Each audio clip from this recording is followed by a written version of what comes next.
सभी मसीह भाई बहनों को यीशु मसीह के नाम में मेरा वंदन है। प्रभु ने फिर से हमारे जीवन में एक दिन जोड़ा कि हम उसकी स्तुति आराधना करने पाएँ, उसके वचन के अनुसार हम कुछ सीखने पाएँ, समझने पाएँ और दूसरों को बताने पाएँ, समझाने पाएँ। प्रभु आज हमसे जिन वचनों के द्वारा बातचीत करने वाला है, उन वचनों को हम अपने जीवन में केवल सुनने वाले नहीं परंतु उनको ग्रहण करने वाले बनने पाएँ। वचन हम हर एक के जीवन में कार्य करने पाएँ, वचन के अनुसार हम चलने पाएँ, वचन के अनुसार हम हर एक कार्य करने पाएँ।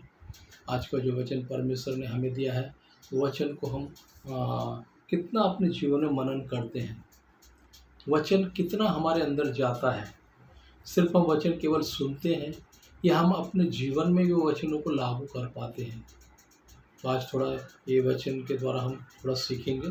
आज का जो वचन है जो परमेश्वर ने हमारे लिए दिया है, बहुत बार हमने ये वचन को पढ़ा है, वचन का अध्ययन किया है, लेकिन आज फिर से प्रभु हमें एक बार वचन के द्वारा बातचीत करना चाहते हैं। तो आज का वचन है प्रकाशित वाक्य 10 अध्याय उसका 9 और 10 हम पहले पढ़ेंगे। जैसे कि यहाँ पर वचन में लिखा है, मैंने स्वर्गदूत के पास जाकर कहा, यह छोटी पुस्तक मुझे दे। उसने मुझसे कहा, ले इसे खा ले, यह तेरा पेट कड़वा तो करेगी पर तेरे मुंह में मधु सी मीठी लगेगी। अब मैं वह छोटी पुस्तक उस स्वर्गदूत के हाथ से लेकर खा गया। वह मेरे मुंह में मधु सी मीठी तो लगी, पर जब मैं उसे खा गया तो मेरा पेट कड़वा हो गया। आइए वचन के लिए प्रार्थना करेंगे। धन्यवाद धन्यवाद धन्यवाद। इस वचन प्रभु सोने से अधिक ताया हुआ है प्रभु जी। ये वचन प्रभु जिस आत्मा के द्वारा लिखे गए, उसी आत्मा के द्वारा प्रभु वचनों को समझने के लिए, बोलने के लिए प्रभु आप हमें आत्मिक शक्ति, आत्मिक बल से भर दीजिए प्रभु जी। मैं नहीं, मुझ में होकर आप बात कीजिए प्रभु। ये वचन मधु से भी मीठा है प्रभु जी। हालेलुया प्रभु जी। ये वचन प्रभु हमारे अंदर जाते समय प्रभु कड़वा तो हमें लगता है, परंतु अंदर जाने के बाद में प्रभु वो हमारे जीवन में जो परिवर्तन लाता है प्रभु वो प्रभु जी, हालेलुया, परिवर्तन को प्रभु हम महसूस करने पाए, अनुभव करने पाए प्रभु। ये वचन के द्वारा प्रभु आप हम सभी से बातचीत कीजिए, अच्छा प्रकाशन मिलने पाए प्रभु। ये वचन बोलते समय कोई भी डिस्टर्बेंस, कोई भी रुकावट ना होने पाए प्रभु। मैं भी अपने आप को आपके हाथों में सौंपता हूँ राजा। मेरा पूरा नियंत्रण आपके हाथों में ले लीजिए। मेरी बुद्धि का, सोच का, विचारों का, हर एक बातों का नियंत्रण आपके हाथों में सौंपता हूँ राजा। मैं नहीं, मुझ में होकर आप बातचीत करना प्रभु जी।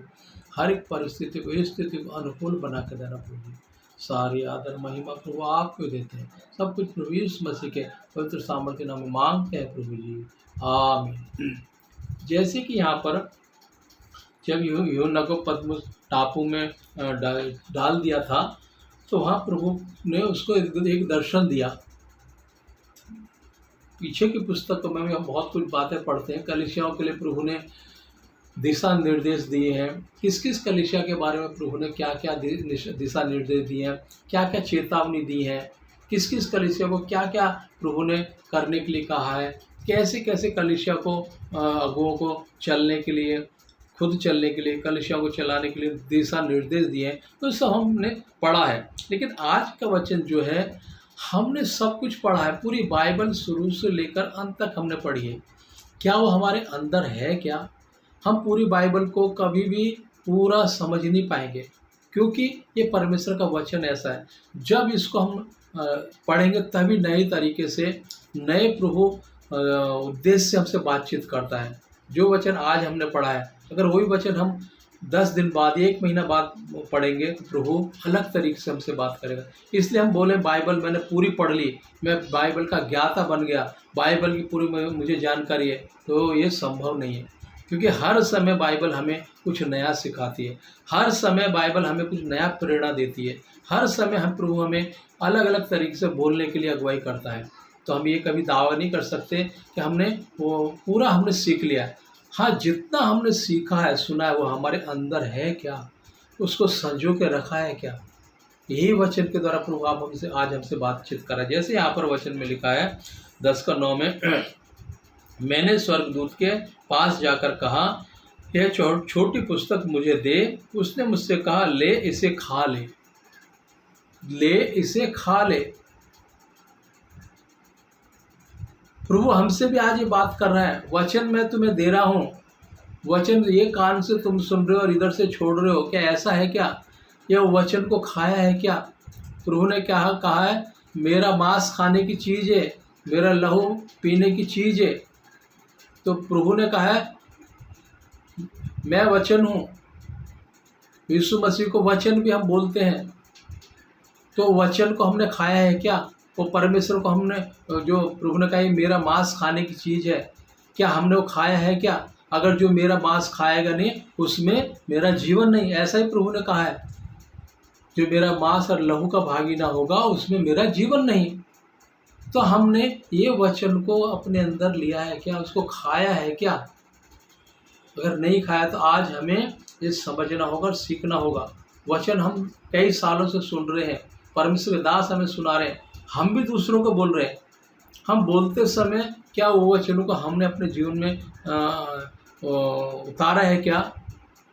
उसको हमने अपने उसमें दिनचर्या में उसको शामिल किया है क्या? तो वचन के अनुसार हम चले हैं क्या? तो वचन ये हमसे आज हम सभी से बातचीत कर रहा है परमेश्वर का। जैसे यहाँ पर लिखा है, मैंने स्वर्गदूत के पास जाकर कहा, यह छोटी पुस्तक मुझे दे। उसने मुझसे कहा, ले इसे खा ले, यह तेरा पेट कड़वा तो करेगी पर तेरे मुंह में मधु सी मीठी लगेगी। यह पेट तेरा कड़वा तो करेगी परंतु तेरे मुंह में मीठी सी लगेगी। जब वचन परमेश्वर के दास हमें बोलते हैं, कुछ कुछ वचन ऐसा होता है हमारी सुविधा के अनुसार नहीं रहता है, यह हमारे मन के माफिक नहीं रहता है, तो वचन वो हमें कैसा लगता है? अच्छा नहीं लगता है। क्योंकि वचन हमारे मतलब वचन के द्वारा हमें हमारी इच्छा के अनुसार ये वचन नहीं है।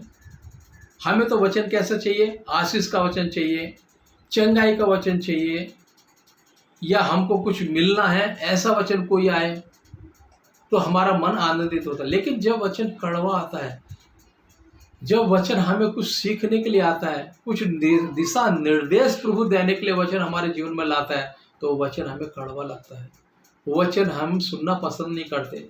जैसे यहाँ पे वचन में लिखा है, छोटी पुस्तक मुझे दे। उसने मुझसे कहा, ले इसे ले, इसे खा ले, यह तेरा पेट कड़वा तो करेगी पर तेरे मुंह में मधु सी मीठी लगेगी। हम खाने के समय ये हमें कड़वा तो लगेगी, लेकिन जब वचन के अनुसार हम चलेंगे तो वही वचन हमें मीठा भी लगेगा। जैसे दानियल का पुस्तक में हम पढ़ते हैं, उन्होंने परमेश्वर के वचन को महत्व दिया, उनको अग्नि में भी डाल दिया, शेरों की मांद में भी डाल दिया, लेकिन वो वचन को थामे रहे, तो वचन के द्वारा परमेश्वर ने उनकी रक्षा की। वो वचन उनका वो वचन उनके लिए मधु से भी मीठा हो गया। उनके लिए जब आज्ञा निकली थी तो उनको एक तरह से लग रहा होगा कि उनके लिए जो आज्ञा निकली वो सही नहीं है, उनको गलत महसूस हो रहा होगा। लेकिन जब परमेश्वर पे उन्होंने वचन पे विश्वास किया और वो उसका राजा का आज्ञाओं को मानने के लिए उन्होंने इनकार किया, प्रभु ने उस समय उनके जीवन में कार्य किया। बाकी लोगों को खूब मटन मच्छी जो खिलाना था खिलाया, जो वहाँ का खाना बनाने वाला था, लेकिन इनको सागपात इन्होंने मांगा। उस समय इन्होंने वचन को थामे रहा, वो वचन इनके लिए मधु से भी मीठा हो गया, जैसे यहाँ पर हम देख रहे हैं। तो जो वचन हमें आज कड़वा लग रहा है, कल वो हमारे जीवन में मधु का काम करेगा, हमारी उन्नति का काम करेगा, हमारे उद्धार का काम करेगा। यीशु मसीह को जैसे लोगों ने कलवरी क्रूस पर मृत्यु दी, तो मृत्यु के द्वारा हमें उद्धार मिला। परमेश्वर यीशु मसीह को वहाँ पर ताड़ना मिली, वो ताड़ना हमारे लिए उद्धार का कारण बनी।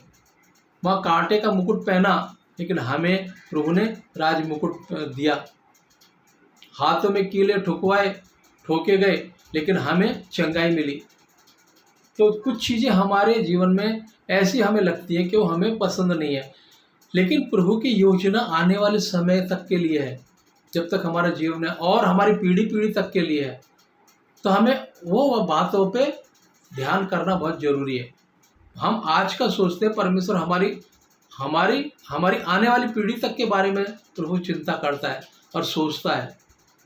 तो जो वचन आज हमें कड़वे लग रहे हैं, वो जो वचन हमारे मन माफिक नहीं है, उसमें प्रभु की कोई योजना है, उसमें प्रभु का हमारे लिए छुटकारा है, उसमें प्रभु का हमारे लिए उद्धार का कोई ना कोई मार्ग रास्ता प्रभु ने खोल के रखा है, जब प्रभु खोल के देना चाहता है। तो जो भी वचन जब हमारे लिए दिए जाते परमेश्वर के दासों के द्वारा, उन वचनों का मनन करना है। और मनन कैसे करना है हम आगे के वचन में सीखेंगे। 10 वचन में हम पढ़ते हैं। अत मैं वह छोटी पुस्तक उस स्वर्गदूत के हाथ से लेकर खा गया, वह मेरे मुंह में मधु सी मीठी तो लगी, पर जब मैं उसे खा गया तो मेरा पेट कड़वा हो गया। वचन सुनने के समय हमको अच्छा एकदम लगता है, जल्दी हम वचन ग्रहण कर लेते हैं, लेकिन जब उनको पालन करने का समय आता है तो हमें कठिन जान पड़ता है। जब वचन के अनुसार चलने के लिए परमेश्वर के दास हमको बोलेंगे तो हमें कठिन मालूम पड़ता है। सुनने के समय हमको अच्छा लगता है, जैसे एक बीज भूमि पर गिरा, अच्छी भूमि में भी गिरा, पथरीले में, नाले के किनारे भी गिरा, लेकिन उग के तो सभी आए ना, सभी बीज उग के आए, ऐसा कोई भी नहीं जो नहीं उग के आया। पथरीली भूमि पर वो भी उग के आया, लेकिन जब धूप पड़ी तो वो मुरझा गया, वो पेड़ मुरझा गया।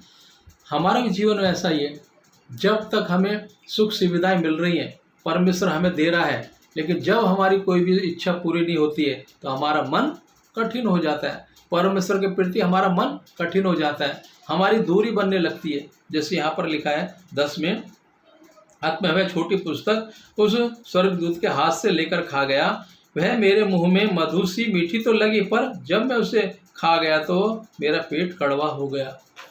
जब वचन हम अंदर लेते हैं और उसको हम पालन करने का प्रयास करते हैं तो हमारे जीवन में समस्या आनी जरूर है।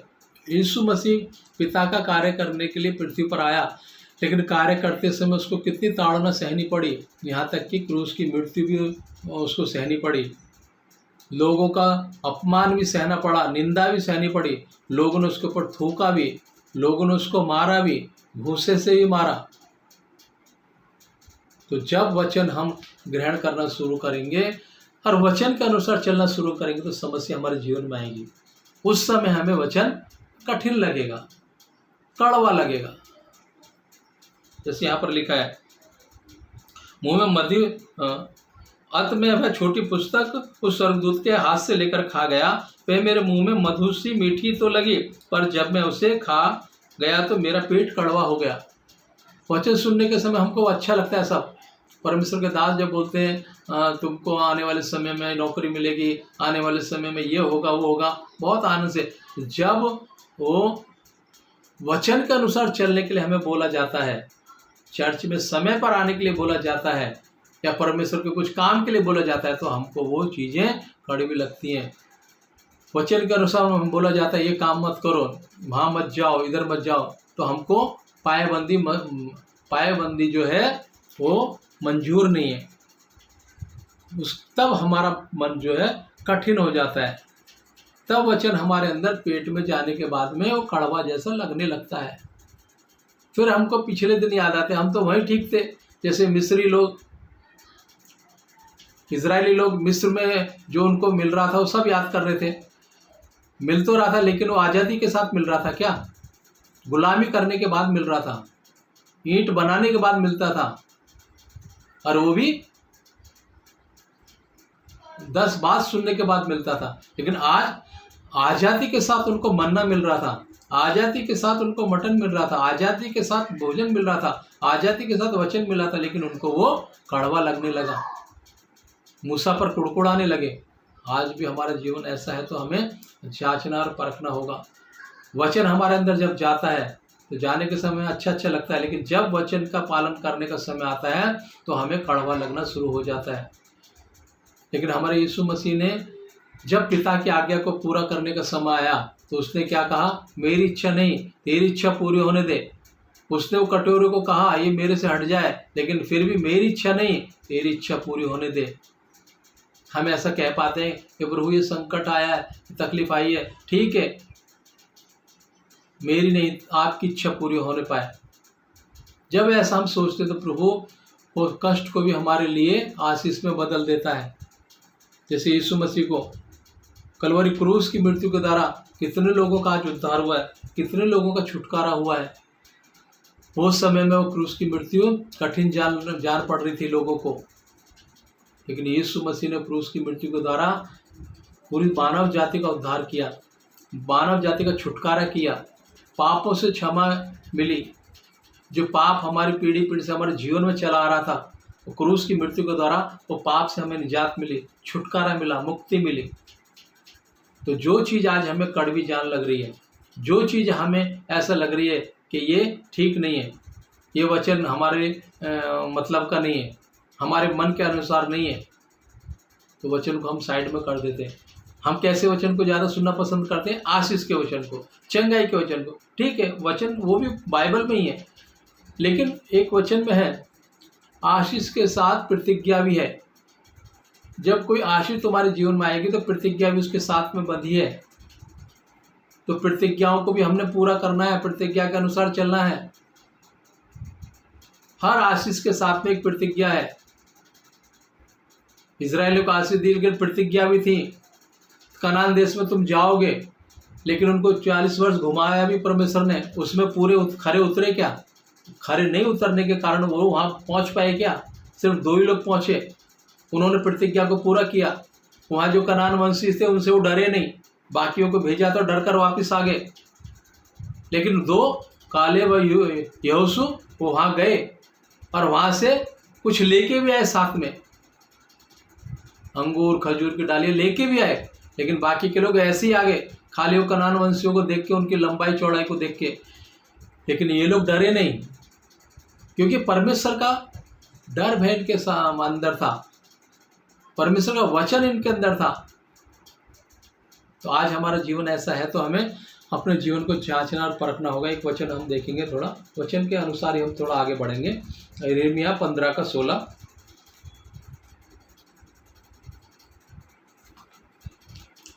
यिर्मयाह 15 का 16 थोड़ा देखेंगे।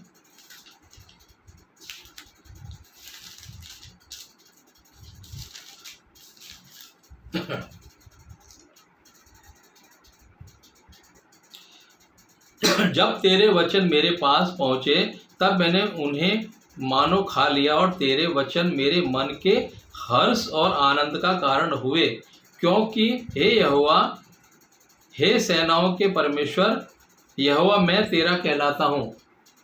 जब उसने वचन खा लिए, जब वचन हमारे अंदर चले गए तो हमारे वो आनंद का कारण बने। क्यों? जैसे यहाँ पर लिखा है, और तेरे वचन मेरे मन के हर्ष और आनंद का कारण हुए, क्योंकि हे सेनाओं के परमेश्वर यहोवा, मैं तेरा कहलाता हूँ। क्योंकि मैं तेरा कहलाता हूँ, उसका कहलाने के लिए हमें क्या क्या करना है, तभी हम उसका कहला पाएंगे ना। तब वचन को हम अपने अंदर लेंगे, तभी वो हमारा हर्ष और आनंद का कारण बनेंगे।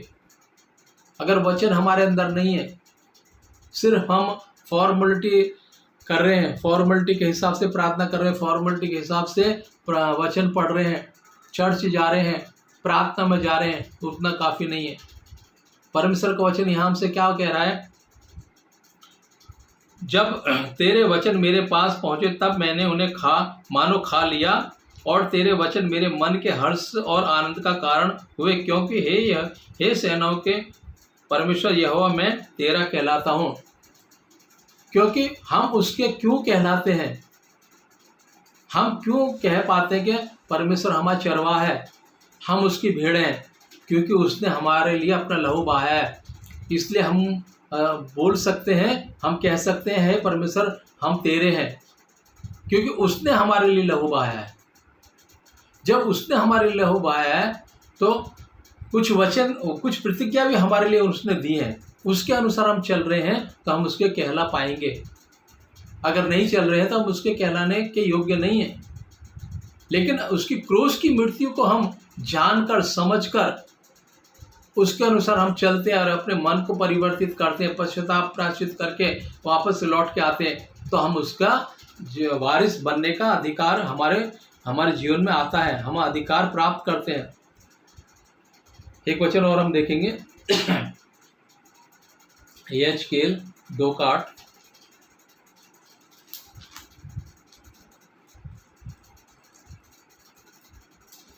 यहेजकेल 2:8 और देखेंगे।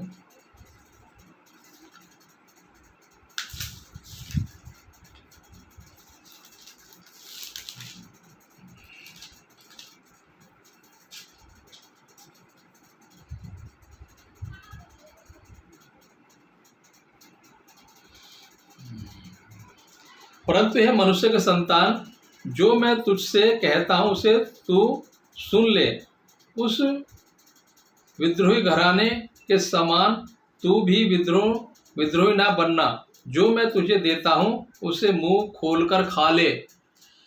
किस घराने के लिए बोल रहा है ये परमेश्वर? परंतु यह मनुष्य के संतान, जो मैं तुझे कहता हूं उसे तू सुन ले, उस विद्रोही घराने के समान तू भी विद्रोही ना बनना, जो मैं तुझे देता हूं उसे मुंह खोलकर खा ले। जो परमेश्वर आज हमें वचन दे रहा है, हमें पूरे मन से, अपने मन को खोल के, बुद्धि को खोल के उसको हमें अपने अंदर लेना है। खाने का मतलब वो वचन को हम अपने अंदर लेना है, तभी वो हमारे जीवन में कार्य करेगा, तभी हमारे शरीर को हिष्ट-पुष्ट तौर पर हम कर पाएंगे, आत्मिक तौर पर हम उसको मजबूत बना पाएंगे। जो हम संसार का भोजन खाते हैं, हमारा शरीर मजबूत होता है, लेकिन जब ये वचन हम खाते हैं तो हमारी आत्मिक जीवन मजबूत होता है।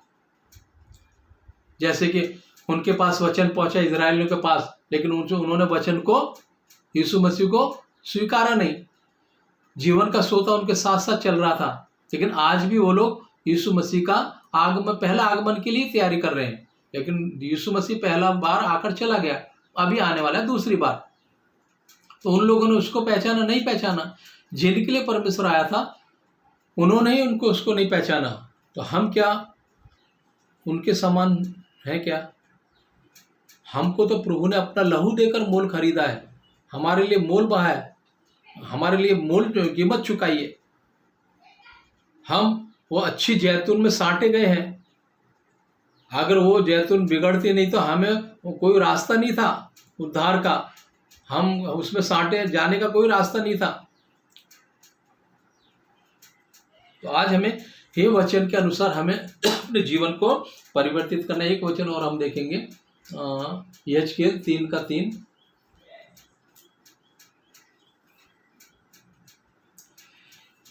तब उसने मुझसे कहा, हे मनुष्य के संतान, यह पुस्तक जो मैं तुझे देता हूं उसे पचा ले और अपने अतड़ियां इससे भर ले। अत मैंने उसे खा लिया और मेरे मुंह में वह मधु के तुल्य मीठी लगी। देखिए, पहले वो परमेश्वर से क्या बोल रहा है? खा ले। अब क्या बोला? इनको अपनी अतड़ियों में पचा ले। जैसे यह पुस्तक जो मैं तुझे देता हूं उसे पचा ले और अपनी अतड़ियों में इसे भर ले। अपनी अतड़ियों में इसे भर ले।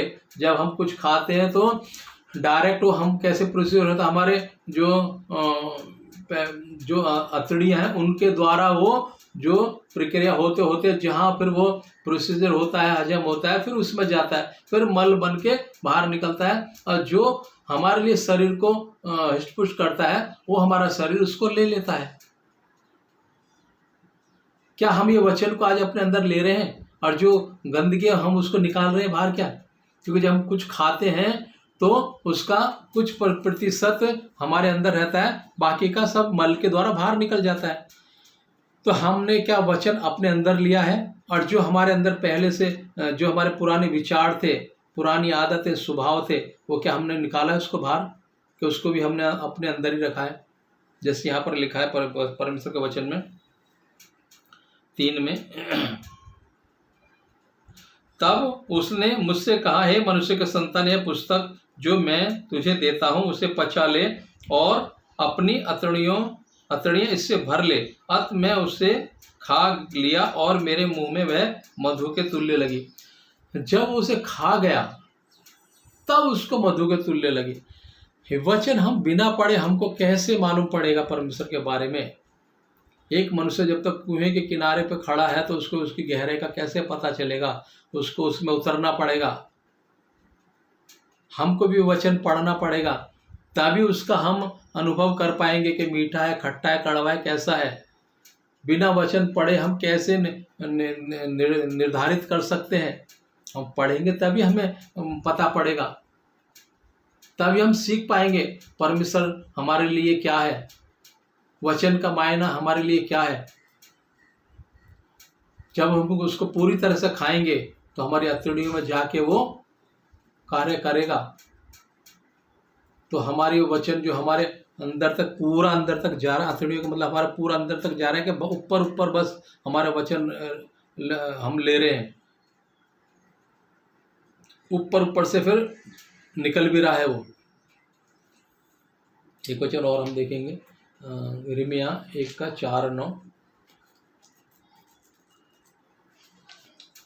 यिर्मयाह 1।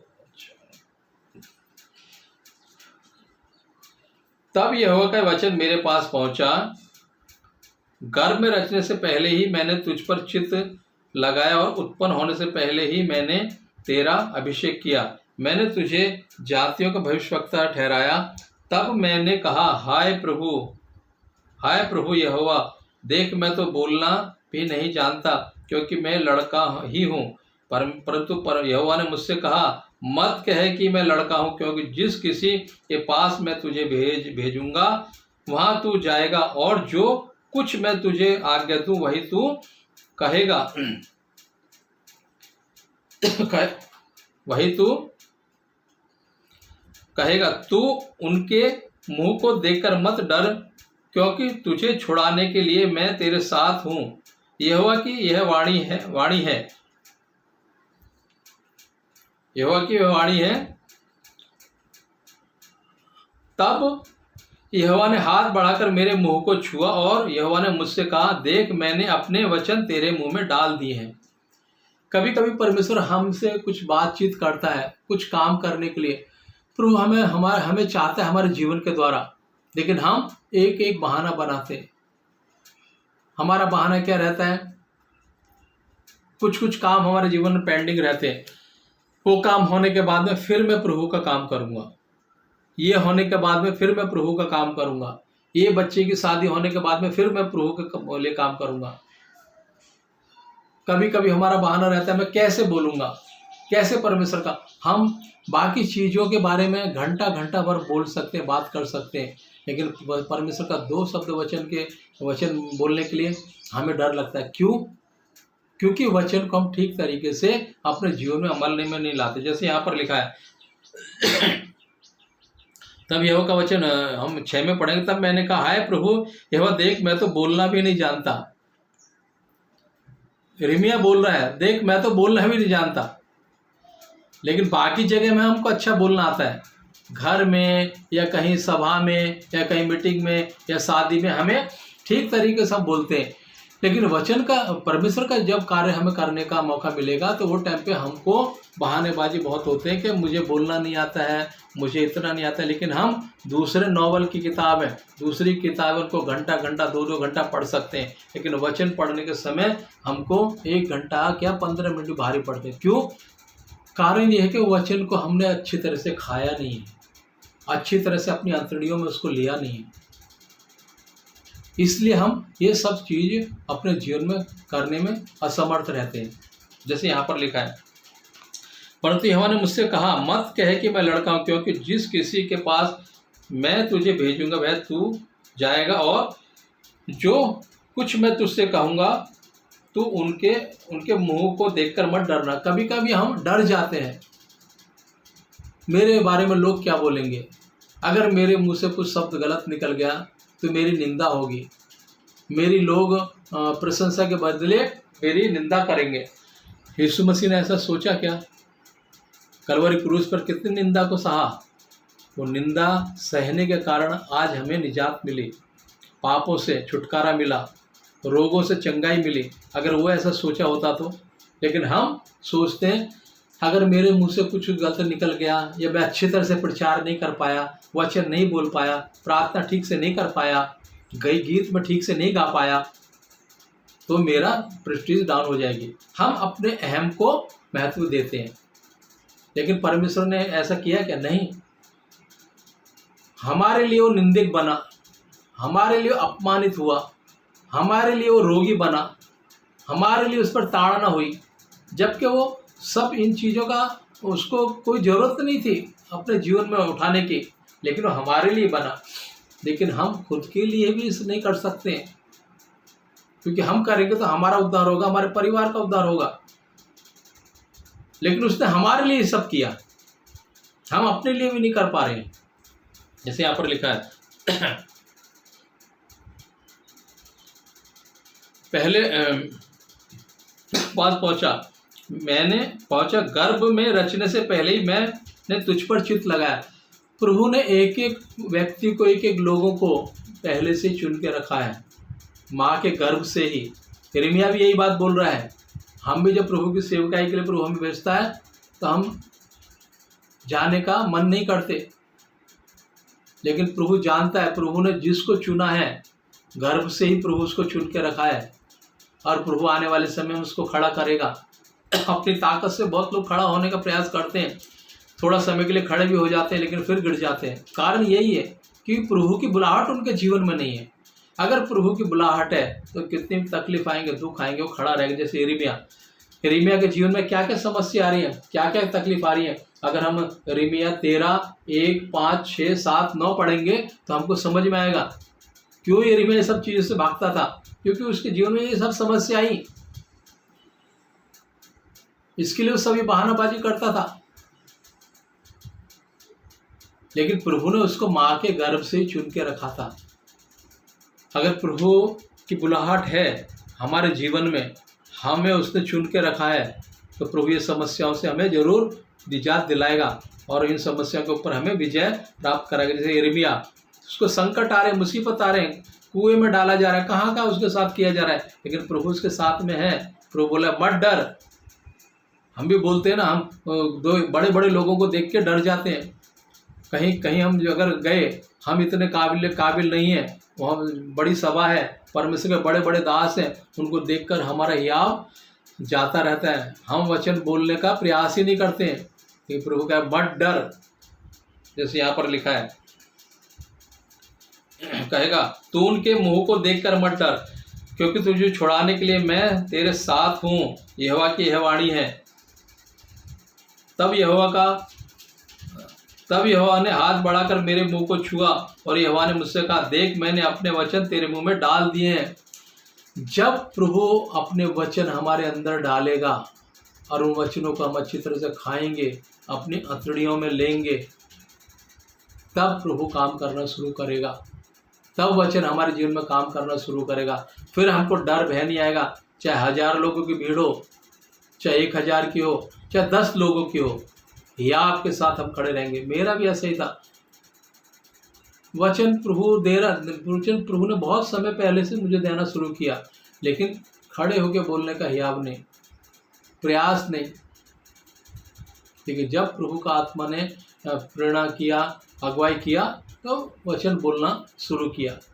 तो आज हमें किसी को देखकर डरना नहीं है, सिर्फ परमेश्वर को देख के हमें डरना है, उसके वचन से हमें डरना है। एक वचन और हम देखेंगे, यिर्मयाह 1:17।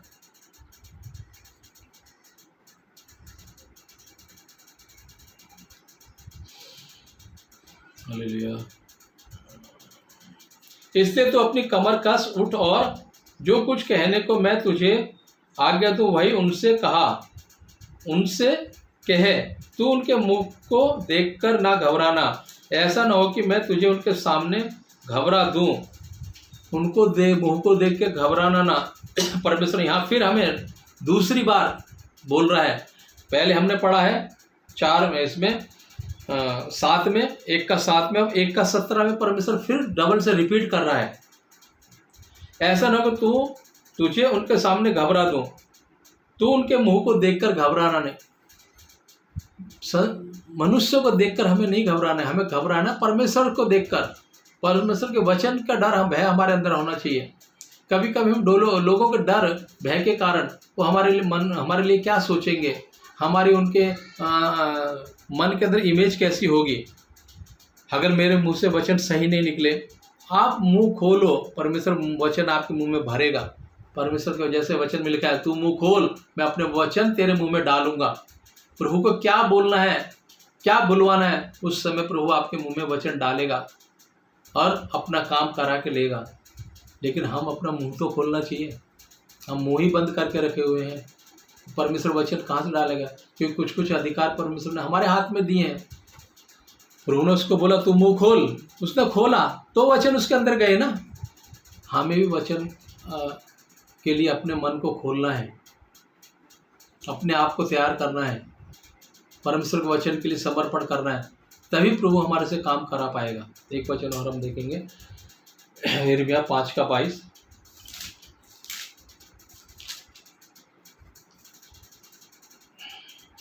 यहोवा की यह वाणी है, क्या तुम लोग मेरा भय नहीं मानते? क्या तुम मेरे सम्मुख नहीं थरथराते? मैंने बालू को समुद्र की सीमा ठहराकर युग युग का ऐसा बांध ठहराया कि वह उससे पार ना कर सके, और चाहे उसकी लहरें भी उठें तो भी वे प्रबल ना हो सके, या जब वे गरजें तो भी वे उसको ना पार कर सके।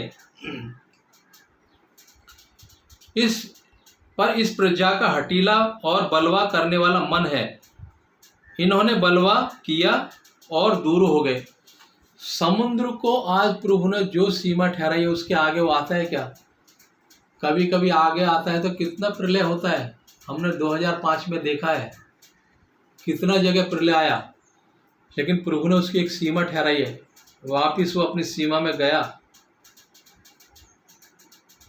जैसे यहाँ पर लिखा है, सीमा ठहराए, युग युग का ऐसा बांध ठहराया कि उससे पार नहीं कर सकता। समुद्र का प्रभु ने बांध ठहराया, लेकिन मनुष्य के बारे में 23 में, इस प्रजा का हठीला और बलवा करने वाला मन है, उन्होंने बलवा किया और दूर हो गए। मनुष्य आज भी परमेश्वर ने जो वचन उसको दिए हैं, उनके द्वारा वो विरोध करता है, उनके द्वारा चलता नहीं है, चलता तो नहीं और बलवा करता है, इसलिए वो दूर है। आज परमेश्वर से दूर रहने का कारण क्या है? क्योंकि परमेश्वर के वचन को माना नहीं है, अच्छी तरह से अपने अंदर लिया नहीं है, हथेलियों में लिया नहीं। जैसे परमेश्वर ने कहा हथेलियों में ले, इनको पचा ले। अच्छी तरह से वचन हमने अपने जीवन में लिए नहीं है, सिर्फ सुने हैं हमने बैठ के, थोड़ा समय वहाँ बिताया है, लेकिन उस समय हमारे लिए आशीष का कारण हुआ है क्या? सिर्फ हम बैठ के चले आए।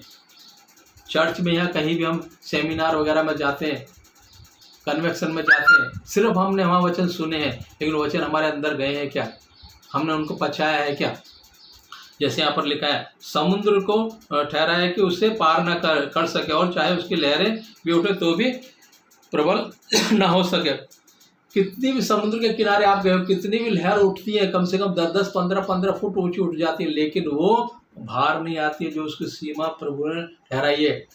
लेकिन मनुष्य को जो वचन प्रभु ने दिए, जो काम करने के लिए दिया है, आज भी वो कर नहीं पाते हैं, करते नहीं है। इस प्रकार प्रजा का हठीला और बावला करने वाला मन है, उन्होंने बलवा किया और दूर हो गए। इजरायलियों ने जैसे बलवा किया, मूसा के विरुद्ध कुड़कुड़ाए, तू हमें यहाँ क्यों लेकर आ गया, हम तो मिस्र में ही ठीक थे, लहसुन प्याज वहाँ उनको याद आ रहा है, लेकिन जबकि वहाँ उनको सब मिल रहा था तो गुलामी करके मिल रहा था।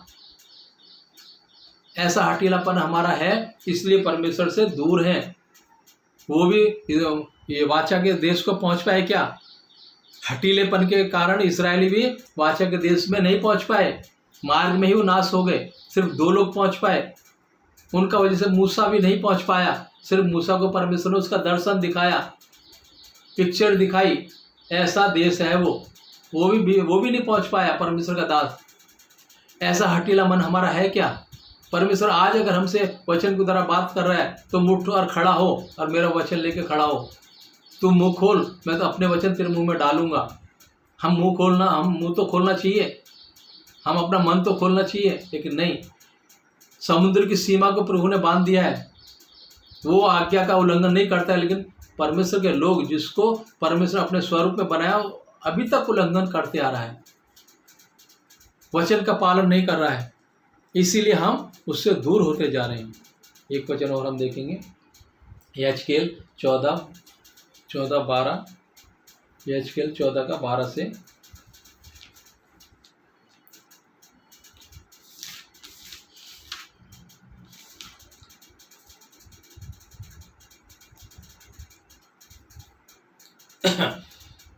यहेजकेल 12 से थोड़ा 14 तक देखेंगे।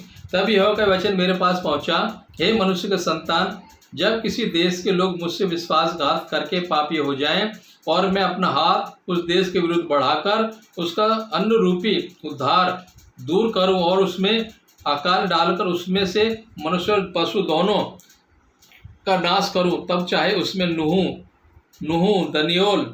दनियेल और यायूब ये तीनों पुरुष हों, तो भी वे अपने धर्म के द्वारा केवल अपने ही प्राण को बचा सकेंगे। प्रभु यूँ कहता है, अगर प्रभु हमारे जीवन में कुछ कारण ताड़ना देता है तो चाहे कितनी भी प्रार्थना कर लो, तो प्रार्थना का उत्तर, कभी कभी हमें प्रार्थना का उत्तर नहीं मिलता है ना। कारण क्या है? हम परमेश्वर के वचन का पालन नहीं कर रहे हैं। प्रार्थना हम कर रहे हैं, सब चीज़ मांग रहे हैं, लेकिन परमेश्वर जिन वचनों के द्वारा हमें पालन करने के लिए सिखा रहा है, हम नहीं सीख पा रहे, हम उन वचनों के द्वारा नहीं चल पा रहे और हम उनके द्वारा लोगों को सिखा भी नहीं पा रहे। जैसे यहाँ पर विरुद्ध बढ़ाकर उसका अनुरूपी आधार दूर करूं और उसमें अकाल डालकर उसमें से मनुष्य और पशु दोनों का नाश करूं, तब चाहे उसमें नूह हो, चाहे उस नगर में नूह, दानियल, अय्यूब भी हो और वो भी प्रार्थना करें, तो भी उनकी प्रार्थना को मैं नहीं सुनूंगा। सिर्फ वही बचेंगे, नूह, अय्यूब, दानियल, क्योंकि वो उसका वचन का जो उसका वचन का पालन करेगा उसी का उद्धार होगा। अय्यूब ने वचन का अनुसार चला, नूह को परमेश्वर ने नाव बनाने के लिए कहा, नूह ने बनाया, 120 प्रचार किया, 120 वर्ष परमेश्वर का प्रचार किया। दानियल बंधुआई में गए, लेकिन राजा के भोजन को उन्होंने खाना स्वीकार नहीं किया, उसको दंडवत करना, उसकी मूर्ति को दंडवत करना स्वीकार नहीं किया। तो इसलिए परमेश्वर उनके विषय में बोलता है, अगर उस नगर में जिसमें मैं अकाल लेकर आऊं, पीड़ा लेकर आऊं, अगर उस नगर में अय्यूब, दानियल, नूह भी होंगे, सिर्फ वो बचेंगे। अगर वो ही प्रार्थना करेंगे वो नगर के लिए, तो वो नगर नहीं बचेगा, सिर्फ वो बचेंगे। क्यों? क्योंकि उन्होंने उसके वचन को पालन किया है, वचन के अनुसार वो चले हैं। उन्होंने जब परमेश्वर का वचन पहुंचा तो वचन का उल्लंघन नहीं किया, लेकिन आज हम उल्लंघन कर रहे हैं।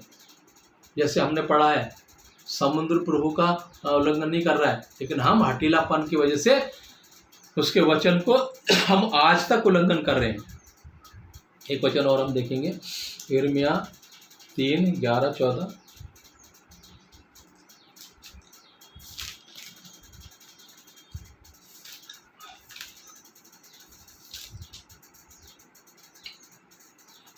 यहोवा ने मुझसे कहा, भटकने वाली इज़राइल विश्वासघातिन यहूदा से कम दोषी निकली है। तू जाकर उत्तर दिशा में ये बातें प्रचार कर, यहोवा की यह वाणी है, हे भटकने वाली इज़राइल, लौट आ, मैं तुझ पर क्रोध की दृष्टि ना करूँगा, क्योंकि यहोवा की यह वाणी है, मैं करुणा मैं हूँ, मैं सर्वदा क्रोध ना रखे रहूँगा। केवल अपना यह अधर्म मान ले कि तू अपने परमेश्वर यहोवा से फिर गई और सब हरे पेड़ों के तले इधर उधर दूसरों के पास गई और मेरे बातों को नहीं माना। यहोवा की यह वाणी है, ये भटकने वाले लड़कों, लौट आओ, क्योंकि मैं तुम्हारा स्वामी हूँ। यहोवा की यह वाणी है, तुम्हारे प्रत्येक नगर पीछे एक और प्रत्येक कुल पीछे 2 को लेकर मैं सिय्योन में लौटा दूंगा। प्रभु का वचन यहाँ हमसे क्या बात कर रहा है? अंत में हम देख रहे हैं, तू जाकर उत्तर दिशा में ये बातें प्रचार कर, यहोवा की वाणी है, हे भटकने वाली इज़राइल। आज भी हम भटक रहे हैं क्या? आज भी हम इधर उधर के इसके पीछे उसके पीछे भाग रहे हैं क्या? छुटकारे के लिए, उद्धार के लिए। जैसे यहाँ पर लिखा है, जाकर उत्तर दिशा में यह बातें प्रचार कर, यहोवा की यह वाणी है, हे भटकने वाली इज़राइल, लौट आ, मैं तुझ पर क्रोध की दृष्टि ना करूंगा, क्योंकि यहोवा की यह वाणी है, मैं करुणा में हूं, मैं सर्वदा क्रोध ना रखे रहूंगा। कब क्रोध नहीं रखेगा? जब लौट कर आएंगे उसकी ओर। कब तक क्रोध परमेश्वर का भटका रहेगा? तब तक जब तक हम उससे दूर हैं। जैसे इज़राइल के बारे में परमेश्वर कह रहा है, यह की वाणी में करुणा में हूँ, मैं सर्वदा क्रोध ना रखे रखूँगा। केवल अपना है अधर्म मान ले कि तू अपने परमेश्वर यहोवा से फिर गई। केवल हमको अपना अधर्म, अपना पाप स्वीकारना है कि हमने अपने उसके वचन को इनकार किया। दाऊद ने अपना पाप स्वीकारा, परमेश्वर ने उसको क्षमा किया। वो स्त्री जो नगर की नहीं पूरे शहर की बदनाम स्त्री थी, उसने कबूल कर लिया, प्रभु ने उसको क्षमा किया। सब लोग उसको पत्रवाह कर रहे थे लेकिन प्रभु ने बोला, अब से तू पाप मत करना, इनने क्षमा किया, मैं भी तुझे क्षमा कर रहा हूँ। तो हमने इस सारे बातों के लिए पश्चाताप किया है, मन फिराया है क्या? जैसे यहाँ पर लिखा है, तू अपने परमेश्वर यहोवा से फिर गई और सब हरे पेड़ों के तले इधर उधर दूसरों के मार्ग में गई और मेरी बातों को नहीं माना। हम जाकर पेड़ों की आराधना किया, सूरज की आराधना किया, अनेकों ऐसी चीज़ों की आराधना किया जिसको परमेश्वर ने करने के लिए मना किया था। जो आदर परमेश्वर को देना था, हमने नाशवान वस्तुओं को वो आदर दिया। ये परमेश्वर हमसे आज बात कर रहा है। सब हरे पेड़ों के तले इधर उधर दूसरों के पास गई और मेरी बातों को नहीं माना। यहोवा की वाणी है, हे भटकने वाले लड़कों, लौट आओ, क्योंकि मैं तुम्हारा स्वामी हूँ। यहोवा की यह वाणी है, तुम्हारे प्रत्येक नगर पीछे एक और प्रत्येक कुल पीछे दो को लेकर मैं सिय्योन में भेज दूंगा। आज भी प्रभु हमको सिय्योन में भेजने के लिए इच्छुक है। आज भी प्रभु हमें सिय्योन में, उस वाचा के देश में भेजने के लिए प्रभु चाहता है। कब? मन फिराकर हम सारी चीज़ों से प्रभु के पास लौट कर आना है। अगर आज हम मन फिराकर प्रभु के पीछे लौट कर आते हैं, जो हम पुराने समय में अपने बाप दादों के समय से हम जो करते आ रहे थे, जो आज्ञा उल्लंघन करते आ रहे थे, जो बातों को हम नहीं मान रहे थे, वचन हमारे कानों में जा रहा था लेकिन अंदर तक हमारे नहीं जा रहा था। परमेश्वर आज बोल रहा है, तुम लौट आओ और वचन जो मैंने तुम्हें दिए परमेश्वर के दास के द्वारा, उन वचनों को अपने अंदर लो, उनको पचा लो, उनको खा लो, उनको अपनी अतड़ियों में भर लो। तो हमारा जीवन आज ऐसा है क्या? अगर हम सब ये काम करेंगे तो आज परमेश्वर हमसे कह रहा है, यहोवा की यह वाणी है, तुम्हारे प्रत्येक नगर पीछे एक और प्रत्येक कुल पीछे दो को लेकर मैं सिय्योन में भेज दूंगा। अगर हमें परमेश्वर के राज्य का अधिकारी बनना है, वारिस बनना है, तो हमें परमेश्वर के पीछे आना है। प्रभु आज वचन के द्वारा हम सभी से ये बात प्रभु ने की है। हमें वो सारी चीज़ों को छोड़कर, वो भटकने वाली हमारी आदत को, इधर उधर भटकने वाली आदत को, स्वभाव को, यहाँ हमारा उद्धार नहीं हुआ तो हम दूसरे चर्च में जाएंगे, वहाँ नहीं हुआ तो तीसरे में, अगर चौथे में तीसरे में नहीं हुआ तो हम दूसरी जगह जाएंगे। जैसे शमूएल भूत सिद्धि वाले के पास चला गया, जबकि अभिषिक्त था वो। हम भी अगर ऐसा करते हैं तो ये वचन हमारे लिए है। हम भी ऐसे हटीले बनते हैं तो ये वचन हमारे लिए है।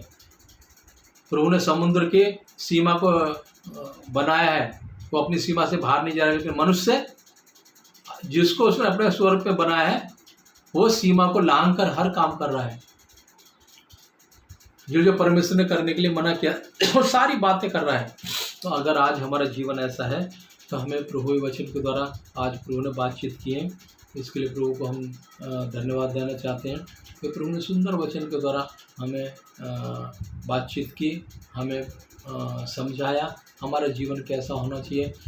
अगर ये सारी बातें अगर हमारे जीवन में है तो हमें लौटकर परमेश्वर की ओर आना है, और जो वचन प्रभु हमारे दिए हैं वचन हमारे कानों तक ही नहीं रहना है, हमारे अंदर जाना है, अंतकरण में जाना है।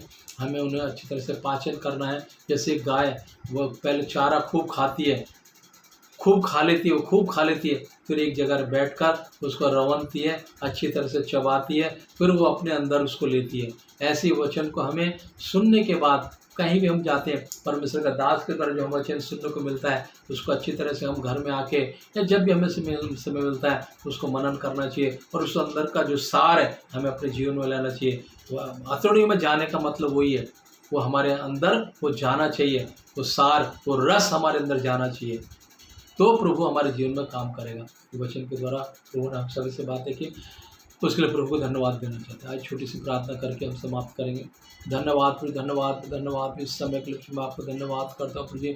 सुंदर वचनों के द्वारा प्रभु आपने हम सभी से बातें की, उसके धन्यवाद करता हूँ। मैं अच्छा प्रकाशन प्रभु आपने दिया, मुझे भी बोलने के लिए प्रभु सहायता मदद की, उसके धन्यवाद करता हूँ प्रभु जी।